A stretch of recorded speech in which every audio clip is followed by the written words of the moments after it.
Hello बच्चों, let's read the question first. Which of the following statement is correct for the pollen tube? Pollen tube के में से ऐसी कौन सी statement लिखी गई है जो correct है? It shows chemotactic movement. It shows only tip growth. It is composed of 3 non-cellular zones. It shows radial cytoplasmic streaming.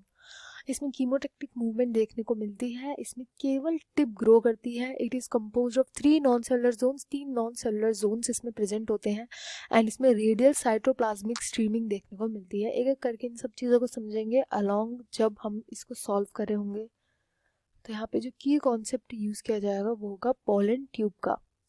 Pollen tube होती क्या है? पोलन ट्यूब वो ट्यूब होती है जो कि जनरेट करी जाती है बाय वेजिटेटिव सेल.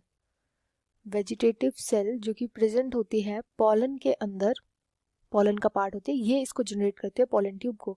इसका फंक्शन होता है जो मेल गैमीट्स होते हैं, 2 मेल गैमीट्स, इनको पहुंचाना कहाँ तक? एम्ब्रायो सैक के अंदर जो एग प्रेजेंट होता है, एम्ब्रायो सैक के अंदर जो एग प्रेजेंट होता है वहां तक इनको पहुंचाने का फंक्शन होता है इस पॉलन ट्यूब का. वो जिम्मेदारी इसके ऊपर होती है. अब पॉलन ट्यूब करती क्या है कि जैसे ये फॉर एग्जाम्पल हमारा स्टिग्मा है, तो यहाँ पे जैसे पॉलन आया, ये पॉलन ऐसे करके रिलीज करता है. ये पॉलन ट्यूब धीरे धीरे करके ग्रो करती है, धीरे धीरे करके ग्रो करती रहती है, ग्रो करती रहती है, ऐसे ग्रो करके अपनी डायरेक्शन ढूंढती है एम्ब्रायो सैक की तरफ. तो बेसिकली ये होता कैसे? ये होता है with the help of various chemicals. इधर बहुत सारे केमिकल्स इन्वॉल्व होते हैं एंड ये केमिकल्स ऐसे केमिकल्स होते हैं जिनकी वजह से कीमोटैक्टिक मूवमेंट देखने को मिलती है. बेसिकली होता क्या है कि जो एग होता है वो रिलीज करता है कुछ ऐसे केमिकल्स. इन केमिकल्स को फॉलो करते हैं ये पॉलन ट्यूब. पॉलन ट्यूब मतलब कि ये पॉजिटिव ट्रॉपिकल मूवमेंट दिखाती है या कीमोट्रॉपिक मूवमेंट भी बोलते हैं. ट्रॉपिकल मूवमेंट भी बोल सकते हैं इसको, कीमोट्रॉपिक मूवमेंट भी बोल सकते हैं. कीमोट्रॉपिक इसलिए क्योंकि केमिकल के रिस्पॉन्स में मूवमेंट दिखाती है. पॉजिटिव इसलिए बोला गया है क्योंकि केमिकल के टूवर्ड मूव करती है. जो पॉलन ट्यूब होती है वो केमिकल के टूवर्ड, केमिकल से अवे नहीं, केमिकल के टूवर्ड मूव करती है.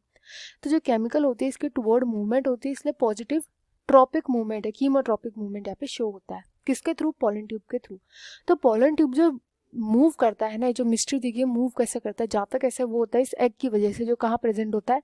एम्ब्रायो सैक में प्रेजेंट होता है. तो ये रीजन होता है इस पॉलन ट्यूब का मूव करने का. तो यहाँ पर जो फर्स्ट ऑप्शन है वो तो करेक्ट बोला गया है कि इसमें कीमोटैक्टिक मूवमेंट होती है. सेकंड ऑप्शन जो बी बोला गया है वो इनकरेक्ट है. टिप ग्रोथ यहाँ पे देखने को नहीं मिलती. नेक्स्ट बोला गया 3 नॉन सेलुलर जोन्स होते हैं, तो इधर सेलुलर जोन्स जो होते हैं वो प्रेजेंट होते हैं, तो ये इनकरेक्ट बोला गया है.